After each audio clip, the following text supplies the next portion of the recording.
Edsen, salam pintar. Welcome back to edsen.id. I am Miss Kansa, your English tutor. Today we are going to discuss about SIMAK UI English test. Are you ready?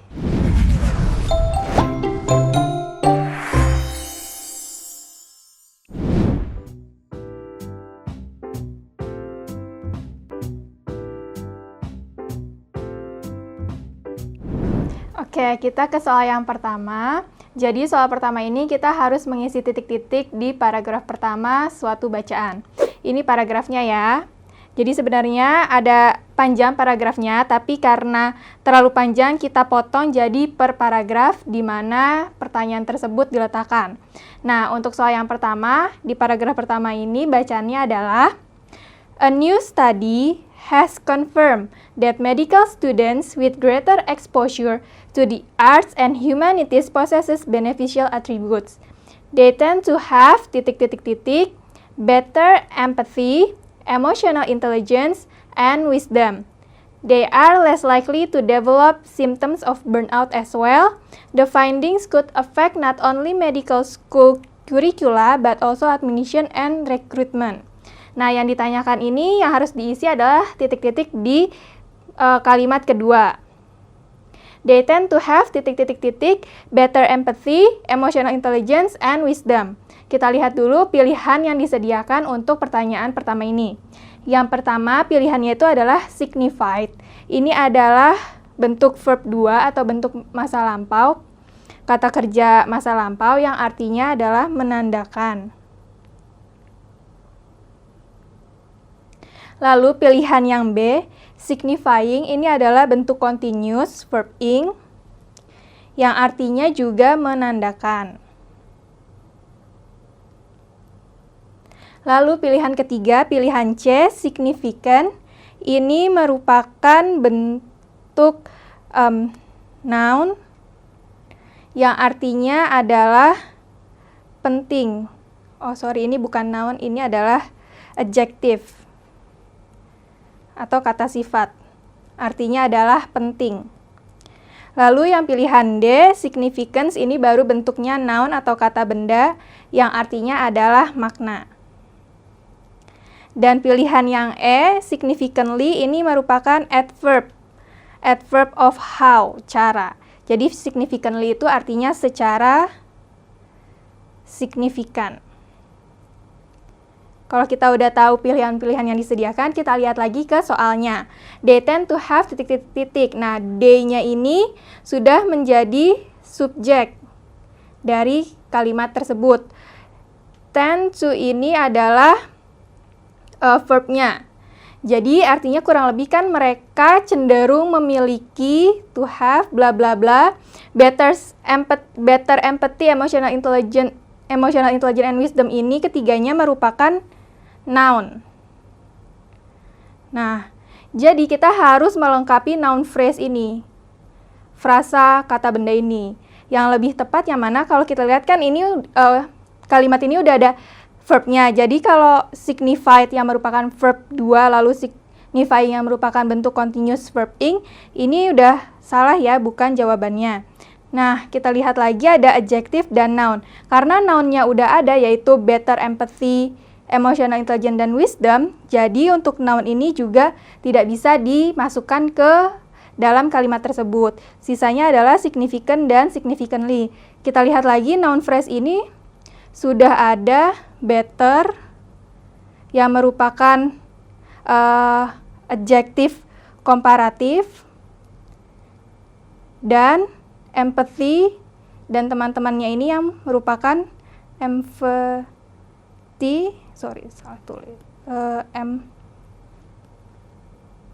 empathy ini yang udah merupakan nounnya. Jadi karena udah ada adjektif komparatif di sini tidak bisa menggunakan adjektif lagi. Nah, sisanya adalah yang E, significantly, secara signifikan. Jadi jawabannya adalah yang E, significantly.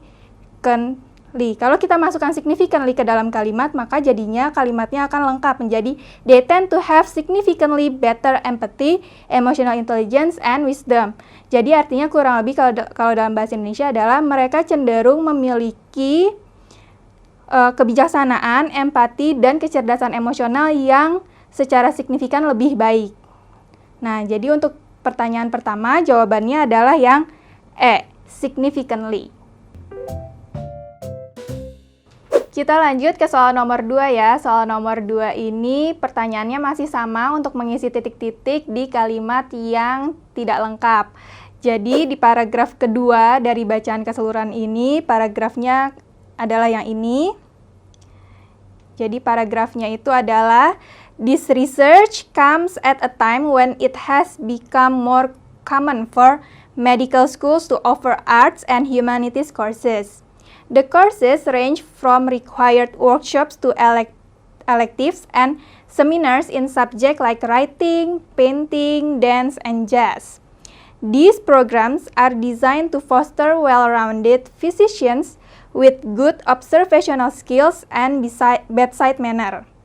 They are also intended to counter the depression, Nah, kalau kita udah baca, kita lihat yang ditanyakan itu adalah di kalimat yang terakhir ini. They are also intended to counter the depression. Lalu kita lihat dulu pilihan jawaban yang diberikan di nomor 2 ini. Untuk yang A, that many and burnout in the profession experience. Yang B, that many in the experience and profession burnout.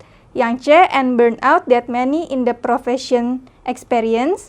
Yang D, and in the burnout profession that many experience. Dan yang E adalah and the burnout profession that many experience in. Nah, untuk menjawab soal ini kita harus tahu di kalimatnya itu kan sudah ada they-nya. Nah, they-nya ini udah menjadi subjek, terus are ini udah menjadi are intended ya. Harusnya ini kan bentuknya pasif, jadi ini merupakan verb-nya. Terus to counter the depression. Nah, the depression ini adalah objeknya atau noun-nya. Nah, untuk melengkapinya berarti kan ini harus kita lihat nih yang lebih tepat yang mana. Nah, dari kalimat-kalimat pilihan yang diberikan ada kata burnout. Nah, burnout ini kan merupakan jenisnya katanya adalah noun ya. Jadi seharusnya burnout ini diletakkan setelah the depression karena mereka masih setara gitu kata jenis kalimatnya. Jadi harusnya setelah depression ini adalah and burnout. Nah, mana yang selanjutnya menjelaskan and burnout? Nah, pilihannya adalah yang C, and burnout that many in the profession experience. Kalau kita masukkan pilihan C ini ke dalam kalimatnya, maka jadinya kurang lebih adalah they are also intended to counter the depression and burnout that many in the profession experience. Nah, ini jadi jelas ya, jadi maknanya adalah kurang lebih mereka juga diniatkan atau dimungkinkan untuk menghalau atau melawan depresi dan burnout, kelelahan yang dirasakan di profesi tersebut, yang banyak dirasakan oleh orang-orang di profesi tersebut. Nah, ini sudah tepat. Jadi jawaban untuk nomor 2 adalah yang C, and burnout that many in the profession experience. Kita lanjut ke soal nomor 3, masih sama, jenis pertanyaannya adalah kita harus mengisi titik-titik-titik di kalimat yang tidak lengkap. Nah, untuk di nomor 3 ini, kita lanjut ke paragraf berikutnya dari bacaannya, yaitu paragraf ketiga, mulai dari sini. Jadi bacaannya adalah to be able to draw from a broad and varied group of students, a group of scientists set up a consortium of 5 universities.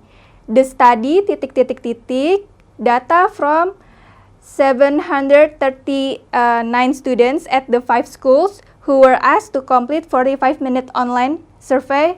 Dan selanjutnya ya. Nah, sudah ketahuan kan kalau yang ditanyakan ini adalah yang di kalimat kedua. The study kita lihat lagi untuk mengisi yang kosong ini, kita lihat dulu pilihannya. Yang A ini adalah collects. Ini merupakan simple present bentuknya. Simple present, di mana harusnya kalau collects ada verb yang ditambah S atau IS, berarti pasangan subjeknya itu harus she, he, atau it, atau dalam bentuk singular. Oke, kita lihat lagi pilihan yang B, collected. Nah, ini bentuknya adalah past simple. Simple past atau past simple, yang dimana ini merupakan verb 2. Lalu pilihan C, will collect. Ini future simple. Future simple. Karena ada will plus verb dasar atau verb pertama. Terus yang D, would collect. Ini would modal, merupakan modal yang dimana dia selalu diikuti oleh verb pertama atau verb dasar dari kata kerja yang bersangkutan. Lalu ada pilihan yang E, was collecting. Ini adalah past continuous. Continuous. Nah, ini adalah was atau are dalam bentuk past, are atau is dalam bentuk past, ditambah verb ing. Nah, caranya gimana kita untuk mengetahui jawaban nomor 3 ini? Kita lihat lagi kalimat di dalam paragraf ketiga ini. Kan yang kalimat pertama, to be able to draw from a broad and varied group of students. A group of scientists ini adalah subjek. Setupnya ini adalah verb, yang dimana ini adalah bentuk past. Oke, karena kita lewatin dulu nomor yang kalimat kedua, kita lanjut ke kalimat ketiga. Questions were drawn. Nah, questionsnya ini juga subjek.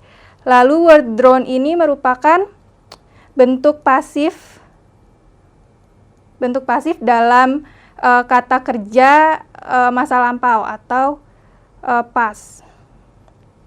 Kita lihat selanjutnya, from establish, skills, use, and bla bla bla. Nah, nih kalimat terakhirnya di paragraf ketiga, the negative ones were measured.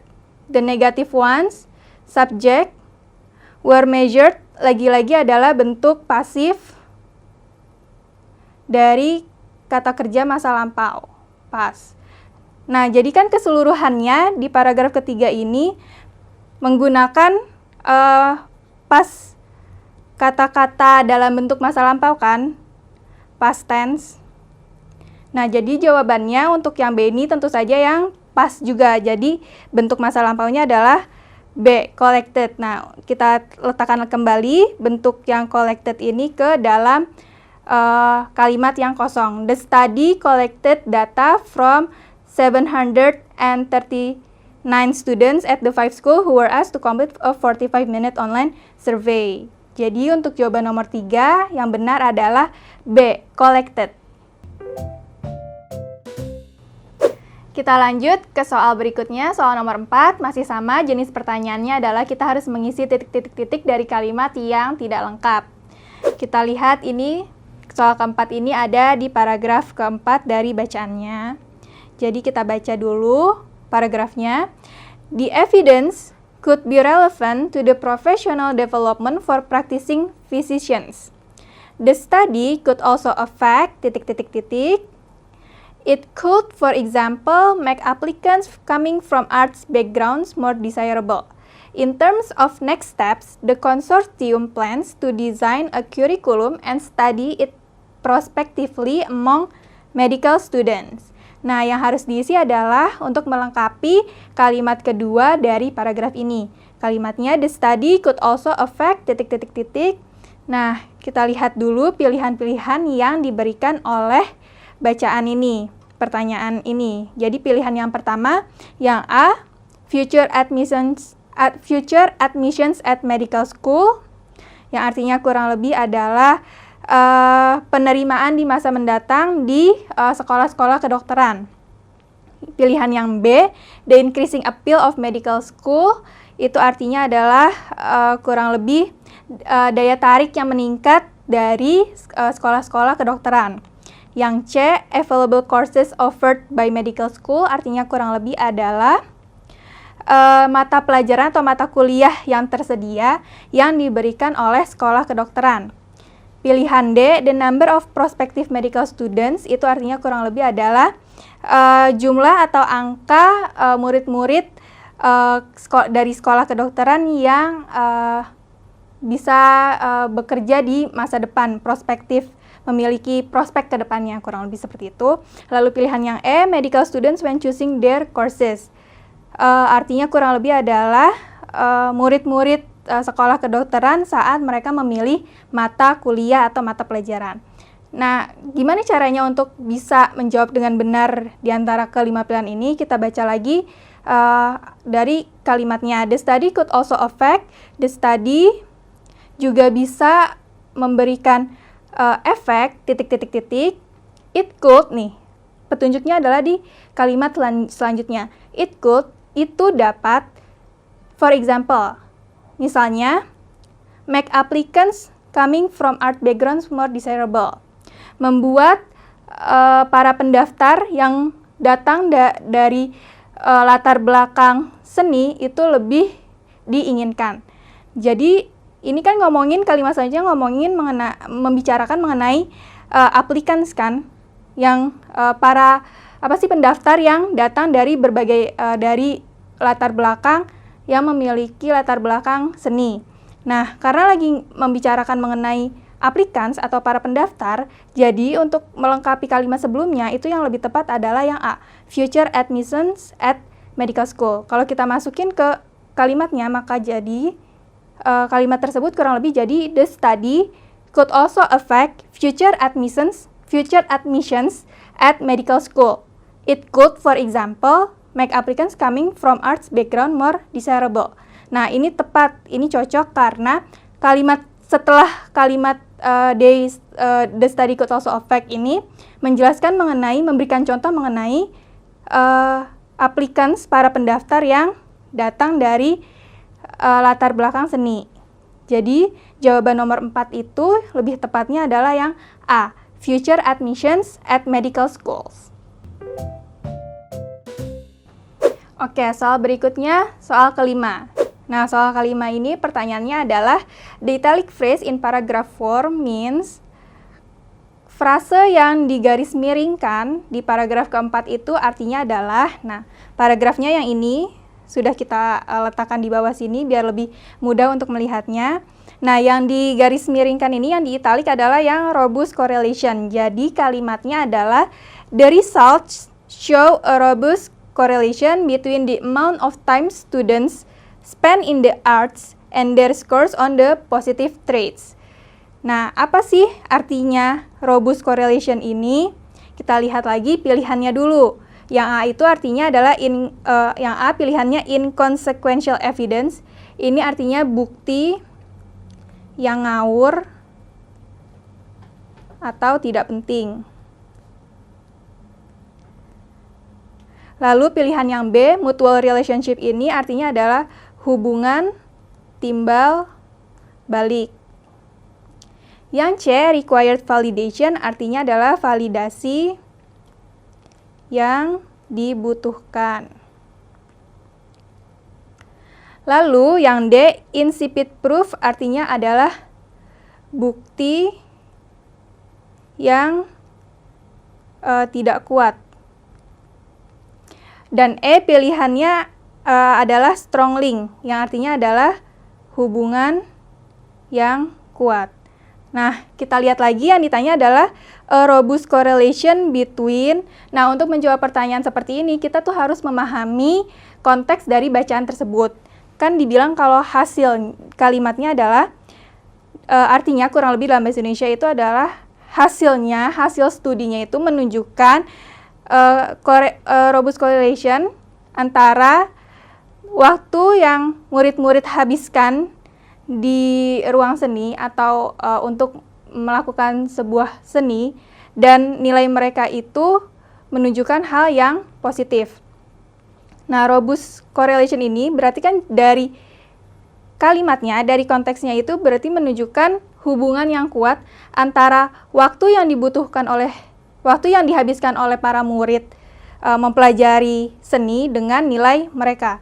Jadi, yang lebih tepatnya adalah arti dari robust correlation itu adalah yang E, strong link. Jadi, the italic phrase in paragraph 4 means a strong link. Kita lanjut ke soal yang terakhir.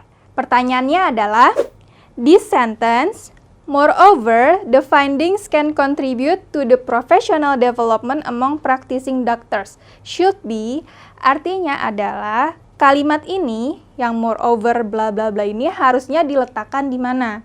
Nah, untuk menjawab pertanyaan seperti ini, kita tuh biasanya dikasih petunjuk dari kalimat tersebut. Kan kalimat ini bilang, moreover, the findings can contribute to the professional development among practicing doctors. Nah, di sini ada kata sambung atau conjunction moreover. Nah, moreover ini kan artinya lebih lanjut atau selanjutnya, itu sama aja. Nah, biasanya kan kalau ada yang lebih lanjut atau selanjutnya, berarti kalimat sebelum ini tuh harus menjelaskan hal-hal yang berkaitan juga dengan inti di kalimat ini. Jadi kita lihat lagi kalimat yang harusnya diletakkan itu di mana itu ada the findings, penemuannya. Nah, berarti kalimat sebelumnya ini harus menjelaskan mengenai penemuan juga yang berkontribusi terhadap apa. Nah, kita nggak tahu nih terhadap apanya karena kalimat yang ditanyakan ini adalah berkontribusi terhadap perkembangan profesional among di antara para dokter. Nah, berarti kurang lebih kalimat ini harusnya diletakkan di kalimat sesudah, di mana kalimat sebelumnya itu akan membahas mengenai kontribusi dari penemuan atau studi yang dihasilkan. Nah, ini kan tadi bacaannya yang panjang ya. Kita lihat dari paragraf pertama, ini masih ngomongin hasil studinya itu mengenai apa. Terus ini juga masih sama, dia belum paragraf selanjutnya juga belum membicarakan mengenai hasilnya. Nah, hasil dari studi itu baru disebutkan di paragraf ke-4 sampai ke-5. Nah, di paragraf keempat ini, dari sini sampai sini, ini masih membicarakan hasil studinya ke student. Jadi kontribusinya ke murid-murid. Tapi di paragraf terakhir ini, itu baru dijelaskan mengenai hasil penemuan tersebut, kontribusinya terhadap dunia profesional. Maka dari itu, lebih tepatnya adalah kalimat moreover, the findings can contribute to the professional development among practicing doctors ini harusnya diletakkan di paragraf terakhir, yaitu paragraf 5. Nah, kita lihat aja nih pilihannya. Yang A itu kalimat terakhir paragraf pertama. Yang B itu kalimat terakhir paragraf kedua. Yang pilihan C itu adalah kalimat terakhir paragraf ketiga. Lalu yang D itu adalah kalimat terakhir paragraf keempat. Dan E itu adalah kalimat terakhir paragraf kelima. Nah, karena tadi kita udah tahu kalau paragraf 1, 2, 3 itu masih membicarakan studinya atau research-nya atau penelitiannya, lalu di paragraf keempat itu masih membicarakan hasil studinya berkontribusi terhadap murid-murid, dan baru di paragraf kelima ini dibicarakan hasil penemuan atau hasil studi itu terhadap dunia profesional atau dunia kerja. Jadi lebih tepatnya adalah kalimat this sentence, moreover, the findings can contribute to the professional development among practicing doctors should be diletakkan di the last sentence of paragraph 5. Kalimat terakhir paragraf kelima. Jadi jawaban untuk soal nomor terakhir ini adalah yang E. Okay, that's all for today's discussion. I hope it can be understood and I'll see you on the next video. Salam pintar!